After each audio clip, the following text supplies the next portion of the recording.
On today's episode of BFH Highlights, we revisit our conversation with Tyler Boyd, breaking down the key lessons and takeaways. The full episode is available right here on the Business is Fucking Hard podcast. Hi there, I'm Trevor Koot, and this is Business is Fucking Hard, the podcast where business owners pull back the curtain and talk about the realities of owning a business.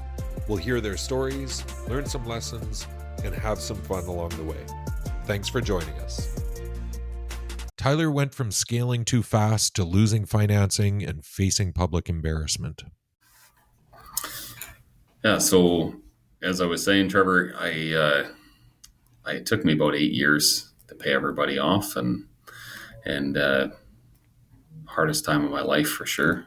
It was a pretty rough patch. He almost quit, but his tenacity and drive paid off. Much of Tyler's growth came from his fearless and sometimes reckless willingness to say yes to every opportunity, even without a plan. I would say, as far as how we scaled, I said yes to everything. It didn't matter. Like I remember looking at an excavator in Brandon, Manitoba, and it was a used excavator. And so I just stopped by the dealership, and they're like, "Oh, this is who used to own it. Why don't you call them and you can get the background of it." And so I called them, and the guy was like, "Oh, you're from Mooseman. Do you have gravel?" "Oh, I have gravel." I didn't have gravel. He's like, "Well, we have a huge project kicking off there next week. We're doing all the dirt work for, and would you supply the gravel and the clay?" And well, I could do that. Yeah, sure. Tyler reflected on mistakes, financial losses, and poor judgment during our conversation. So when you talk about, some of the problems that we faced, I mean, that was probably a big problem was that I tried to be everything to everyone. I got into gravel crushing. I mean, if you ever want to lose a couple $1 million really fast, get into gravel crushing when you don't know what you're doing.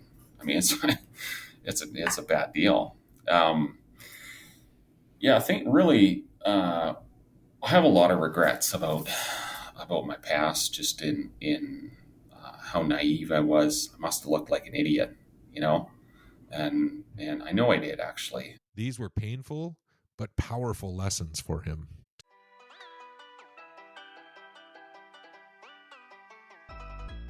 Tyler shares powerful moments of betrayal by banks and employees, but also incredible support from competitors and the community. I had one guy call me, a contractor, actually a competitor, but we had worked together very well. And he called me, and he caught wind of this, and he called me and he said, "I'm getting on a plane." He just lost his son, maybe 6 or 10 years previous. I kind of forget the number, but this was kind of the anniversary time. And he said, getting on a plane to Vegas, and I'm turning my phone off. He said, "I'm just going to focus on this time of year for me." But he said, "I've let my GM know that when you call, you get whatever you want. If you need employees to help finish a job, if you need equipment, if you need a fuel card, whatever you need, he's authorized to give it to you." And to have a call like that from someone, he didn't even ask. He didn't ask for details. He just said, "I don't know what you're going through," but he said, "I just want you to know that I'm here, and whatever you need, I've got you."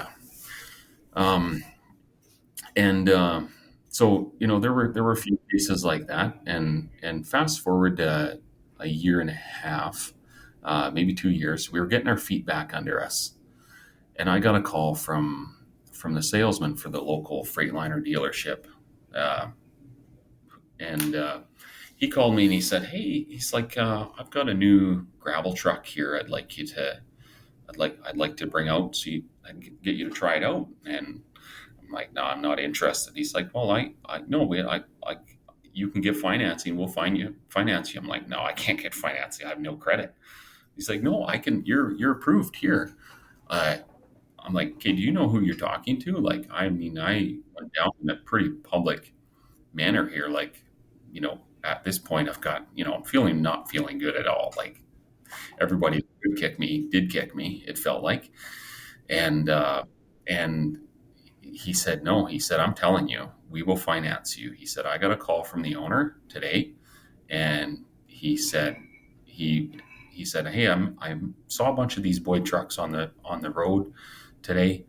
He said, and he was telling the owner was telling the salesman, he's like, you sell this man a truck. Here's a man that could have quit and skipped town, and he didn't. So I will personally finance him. So he's like, I will finance him myself on a new truck.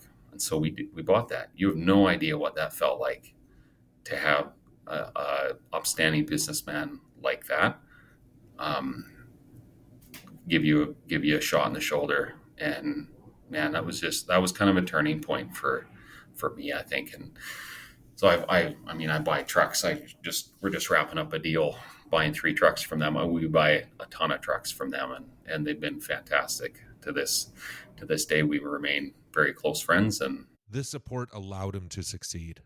After being burned, Tyler learned to stop chasing every opportunity and to protect his team by focusing on core strengths. but yeah, it was pretty wild. I sold that company off, but yeah, it was pretty wild. But I'm a little more. I'm still pretty aggressive but I'm dialed back a lot for sure. I like to. I've learned to think about think things through a little bit and learn to just kind of stay in my lane.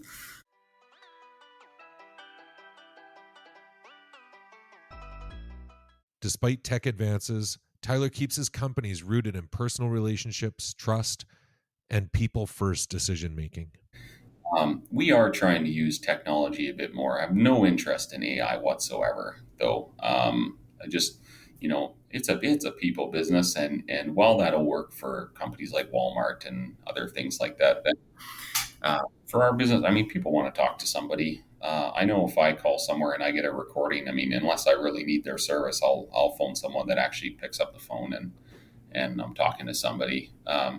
So I think that's the way a lot of our industry is. Like you said, it's a little more complex one-off moves, and they need to know. They want to know the driver. They want to know. They want to know the company that's behind it. They like to know the people, right? So we try to use technology as much as possible, but I mean, I'm not interested in taking away from the relationship business. I guess if the industry ever goes all AI at some point, that'll be my cue to retire.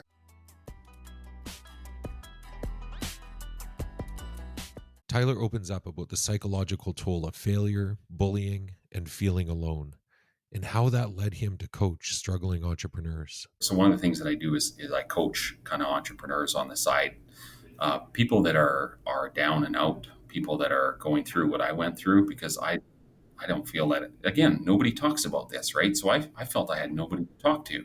People were like, oh, well, we can get together for drinks, and you can talk, you can lean on me. And I'm like, well, number one, I don't drink, but number two, like, you don't understand what I'm going through. And so I appreciate that you want to be an open, appreciate that you want to hear me out, but flip, it's going to blow your mind if I'm going to blow you up is what's going to happen. With you're not like they're not even going to comprehend it, right? So I remember talking to one guy, and he was actually like, when he called me, I mean, this guy was like he was talking about taking his own life, and I remember thinking like that too. I remember being some pretty dark days, and so I just asked him. I said, so you've got nothing business wise, you've got nothing money wise, and so that makes you want to take your own life. He's like, yeah. He's like, I just don't feel I don't know how I can come. I don't know that, I can't see past this. Like, I don't see how I can do it any other way. I said, you have a wife that loves you? Yes. I said, you have kids that love you? Yes. I said, there are literally millions of entrepreneurs out there that would trade you. They've got millions in the bank or billions in the bank, and they would love to have what you have. So I said, don't ever, you're not down and out. There's life after this. I appreciated how open Tyler was during this conversation, and I hope his vulnerability has helped you in some way as well. Thanks for listening.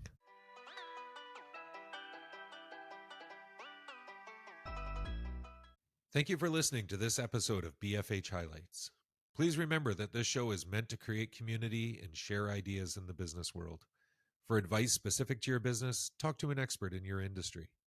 Please like and subscribe wherever you get your podcasts. Check us out on Instagram and LinkedIn, and invite others to do the same.